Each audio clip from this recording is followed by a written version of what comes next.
out here since like 2019. I was living in Iowa for a bit, and then Oh, that's when Katie wanted to go. yeah, I still call her KT. yeah, she was kind of like starting to get away from that whole thing, and the only time I called her Caitlyn was when I was mad at her. So yeah, we otherwise wanted to she be was always serious. KT because that's how she introduced herself to me. So it just stuck in my head. But she was getting away from that, and she wanted people to call her Caitlyn. And I want to say everything started in like October, November of 2019, and I didn't hear from her for like a month. And I assumed like something happened in rehab, and the girls in Nova, where she was, they were like trading prescriptions and stuff. And they all got caught with it, and KT got caught with In the phone. rehab they were? Yeah. Oh, so they weren't really Yeah. there for rehab? Yeah. Okay. Well, and I mean, it was like Suboxone, and like I don't know how much you know about Suboxone. That's like too. Yeah, but it's like pretty much giving someone who's addicted to heroin. Like, I never really, when she would tell me she was on it, like I wasn't very supportive of it, and I hated when she was on it because it just made her want to do it more. So.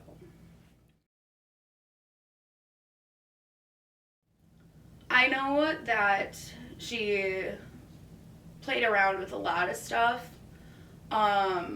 Her drug of choice obviously was heroin. So when I met her, I was 16, and I don't know if you like remember me coming back or me and my brother coming back to Watertown. So I was really young, and like I went to Arrowhead, so I was more playing sports and stuff, and I didn't really have time. Yeah, I for remember drugs. when you were preppy and shit like that. She was too. She was a cheerleader. Well, and she came from like a Catholic school. She used to tell me like stories about like the teachers and stuff there, and she just, once she got to high school, she just wanted to experience everything because she was so sheltered from everything.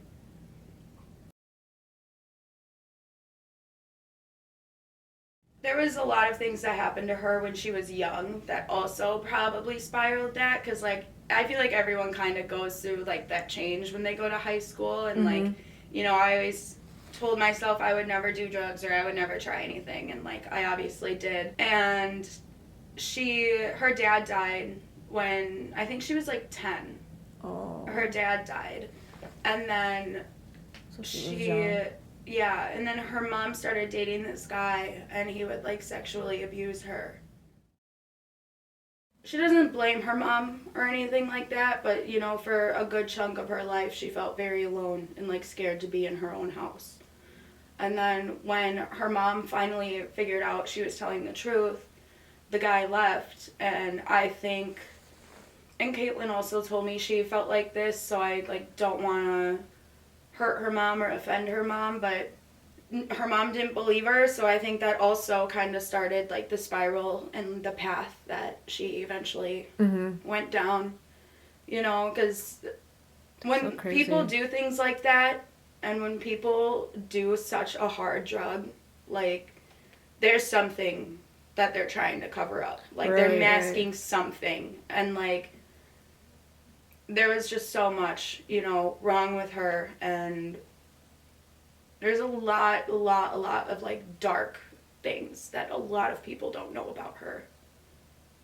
So it gets even darker than that, then? Yeah, I mean, like just continuous, like year after year. I mean, she definitely got like the shit end of the stick, like, with Curtis overdosing. She was there, and then everyone blamed her for it. And I remember that. He had that liver transplant, and that's actually how we met, because Donovan and Bradley died.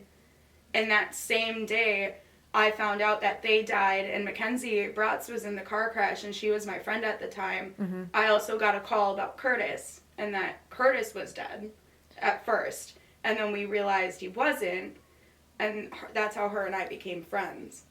You and Mackenzie? No, me and Caitlyn. Oh. Because I posted something on Curtis's wall about like how much I loved him, because we've been friends for a very, very long time. Like he's known me since I was like 8 years old. And I mean, he even like, he went down the same path, and they were both very destructive together, but I do know that they genuinely did love each other, and they cared about each other. And then Kyle dying, and then... Who's Kyle? Kyle Walters. He lived in Exonia. Okay, I don't know. Yeah, he overdosed as well. Okay. And Damn. she called me at like 7 in the morning, and she was driving there, and she like saw him, like saw his body, and like he was like foaming at the mouth, and like there was blood like out of his nose, and I know that really fucked her up. Yeah. Yeah, no. And then... And that was her boyfriend at the time too. Yeah. And I mean, those two were crazy about each other. And, you know, it's a lot of people that were supposed to love her and, like, were supposed to be her forever, you know, left. And she died, like, they all died. After Kyle, AJ died. He overdosed. Okay. Too. He overdosed a lot of times. She just, like, in her mind, and I don't know if it was what Jim did to her or what, but she just, like, was so convinced that she was just, like, this, like, hideous, like, monster. And then she started believing it. And I think that's why she started doing all these destructive things. She genuinely felt like no one cared.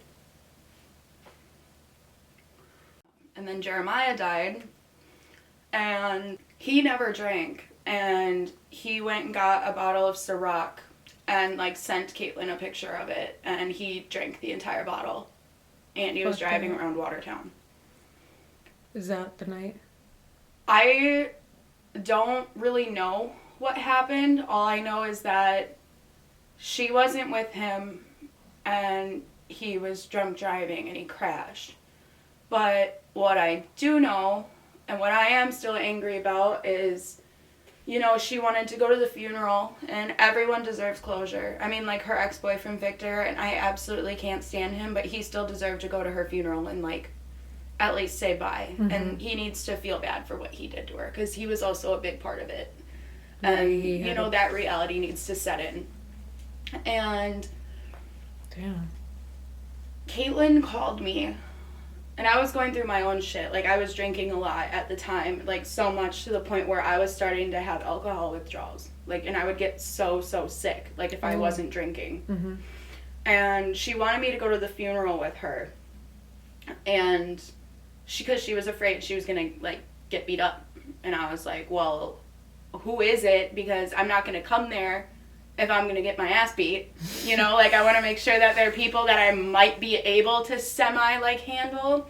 Right. And I ended up not being able to go because I think him and I were sharing a car at the time, and he needed it for work. And obviously, we got to pay bills. Work comes first. I told her, when he gets home, I'll be right there. I'll come. She ended up getting chased out of the funeral, and she called me behind a dumpster at the Dollar General parking lot.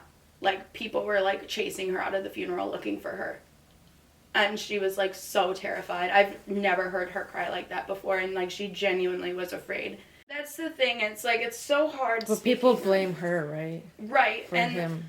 But everyone only knows bits and pieces of the story. So what I know is he was by himself, and he just crashed his car. That's not her fault. You know? Mm-hmm. She didn't force him to drink. She didn't force him to drive.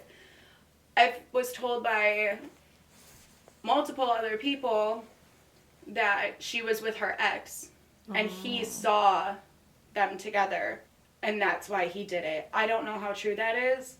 I know that her and her ex, Victor, were talking in the end, which she hid from me because we all did not like him. You know, it's hard for me now to see certain people posting on her Facebook how much they love her and miss her, and I get really angry about it. Because they weren't there before? Yeah, or they were encouraging her habit, or they were, like, going to get it with her, or they were giving her rides there. They all had a part in it. Right, and I was like, how can you sit there and tell yourself that you love someone and you sit by and let someone do that? Like, it came to the point where I knew she was doing it, and I'm a very, like, I wanted to give her tough love because I thought, you know, our friendship was more than heroin, and it's not like that at all. I mean, when someone's addicted to something like that, they can't help it. You know, they don't mean to hurt you and they don't mean to do everything. But I eventually, at the point, like, just broke down crying to her. And I was like, dude, I'm just scared you're going to die. Like, if you're going to do it, at least tell me about it. So I know to Narcan you or something. You're going to Milwaukee with these people, these shitty people that if you OD in their car, they don't want to get in trouble. They'll just they'll drop you off at the hospital and drive off. Yeah. And we'll never know what happened to you. Like, you're not even using with, like, smart people. It's just... So, you know, there was just nothing I could do at that point other than, you know, she's going to do it and she's either going to lie to me about it or I'm going to know and I'm going to at least try to make sure she's as safe as she can be. Mm-hmm.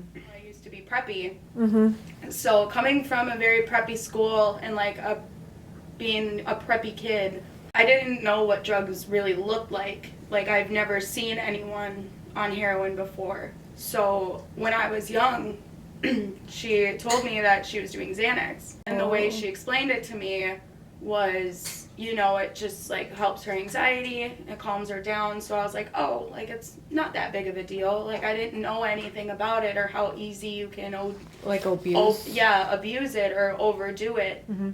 And she was doing Xanax at the time, and I tried it with her, but I only took, like, a quarter of one, and I just fell asleep. And I was like, this is the dumbest shit I've ever done. Like, if I wanted to take a nap, I'd just go upstairs and nap. But that whole time, it was heroin she was doing, and she convinced me that it was something else. When you were 16? Yeah. Because I didn't know what it looked like, and when someone is on How is she getting that? I don't know. I only know a few people that were helping her and, like, getting stuff for her, but at that time, I have no idea where she was going. This is, like, when she was, like, in 10th grade then? No, she was out of school when I met her. You guys had I think you guys were just graduating. So she was doing heroin when you were 16? Yeah, when I was 16. So she was 18. Yeah. She was out of school because she would, like, I would always ditch school. I didn't want to go to school, and I was smoking cigarettes at the time, and I was 16, and I asked her one day if she would come pick me up from the high school and go take me to get some cigarettes, and she did, and, like, that's how we kind of realized, you know, we could be friends. We didn't like each other at first. Like, me and her really didn't like each other either. Yeah, we hated each other, and then we became so close. I don't think a lot of people gave her a chance. You know, all the people saw was all of her dying boyfriends and her scars, and they knew she was a drug addict, and they didn't actually know how she was as a person. And, you know, with me hanging out with her, I lost a lot of friends and, like, respect at Watertown because everyone thought that I was a part of it. In that circle. And you know how people are, like, at Watertown, especially preppy people. I was at the park, at Riverside Park, and two girls that I used to be friends with, like, saw me there, and then they, like, were calling me a park bum and everything. That's what I was just about to call you. I'm like, what were you, with the park bums or something? No, but that's the thing. As preppy as, like, I used to be, like, I was always nice to everyone. Yeah. And I mean, obviously there were people that I didn't get along with, and I could have been a bitch to some people, but I got along with all the friend groups. Like, I got along with... Like, genuine respect, I guess. Yeah. And, like, I didn't care that they smoked weed. Some people are going to smoke weed and some people aren't. But, you know, that doesn't make me one of them. And, you know, I lost, like, the preppy friend group I was with my sophomore year. I lost the boyfriend I had. And he told everyone that I was doing drugs. And that's kind of how everyone found out. And that's when I got so attached to Katelyn, because I was like, I hate school, and I really like you because you're a lot older than me, and I've always, like, kind of clicked with people who are older than me. Yeah. I've always been like that.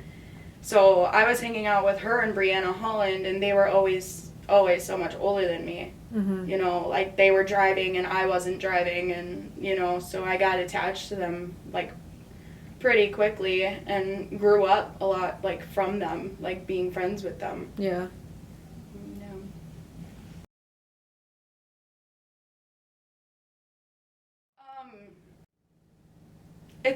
everyone needs to know, because there's just so much that's being said, and, you know, I think everyone deserves to know the truth. So that night, June 3rd, I was in the hospital, because like I said, I was withdrawing from alcohol really bad, and I, like, realized a few months later, like, I'm physically sick because, like, I need alcohol in my body. So you went to the hospital? Yeah, so I went to the hospital to check in to, like, a rehab, or so I could detox safely, because I don't know if you knew this, but alcohol is, like, the one withdrawal that you die from. Oh, really? Yeah. So it's really because scary. You get so sick from it? Yeah, and your organs pretty much start to shut down.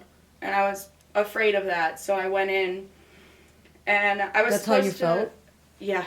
Damn. And so I was supposed to hang out with Katelyn the next day, and I texted her at 4 a.m., and I was like, hey, I'm going to the hospital. Like, I need to better myself. I love you.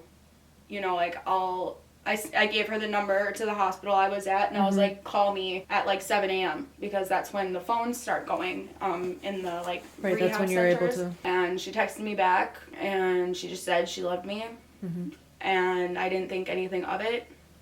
I know that she was found pretty early in the morning by her mom. Jordan dropped me off at the hospital that night, and he went back home and he went to bed. And I ended up not being able to stay in the hospital because there was no room. So they sent me home with the withdrawal medication so I could do it here. And he wasn't answering his phone, so my friend Jen was up at like 5 a.m. and she came to pick me up. She brought me here, but all the doors were locked, so I couldn't get in the house. So I went to Jen's house, and I went to sleep from 7 until 12, and I got a call from Alexis Ball, and every time that girl calls me, someone's dead. About everyone. Like, she literally could ask her anything, or she can just figure things out, like, in her mind. She's good like that. That's crazy. You know, and I actually was pretty pissed at her. She called me and she just went, oh, by the way, you know Katelyn died, right? And I was like, what? Well, what do you mean? Like, Katelyn died? I just talked to her. And they were like, yeah, her mom found her this morning. And I was so mad at how she told me. So I hung up on her and I just, like, went out by my friend and I'm like, dude, she died. And I think that happened for a reason. Like, I was supposed to not be alone that morning. You know, he was asleep. Right, the you got doors locked were locked, out, yeah. and I was with my best friend, my other best friend. So, I know the day she died, Katelyn's mom called Becca Troik. And Becca Troik went over there. A lot of, like I said earlier, Katelyn knew she was going to die. So she had this journal, and it was called The Life of KT. What? And I was never allowed to read it, and I respected that. But she told me, she goes, when I die, you need to get the book. And this is where I have all my needles. This is where I have everything. You need to throw it out so my mom doesn't see it. And Becca went over there and got all of that. And I still haven't really seen the journal. Becca Troik said it's really hard to read. So when I do finally read it, I don't want to be alone. There's more in there that I don't even know about. Because she also protected me from, like, a lot of the things that was going on with her. She didn't want me to cry or be sad or any of that because she just couldn't help it. Becca Troik sent me, like, a few pages, like, that are in there, and according to Becca, and I believe it, a lot of the book is about Victor and, like, what he did to her. And he, like, beat the shit out of her all the time. Like, all the time. And that's why we all didn't like him, but she knew that, you know, and, like, being, like, in a physical abuse relationship situation or, like, mental, it's, like, it's very hard to leave. Yeah, and I wish that I would have been more understanding and more there for her rather than so angry and, like, quick to be like, fuck you, like, I'm not going to be your friend if you see him, because she, at one point, physically could not leave him. He wouldn't let her. And I wish I would have gone about it so much differently.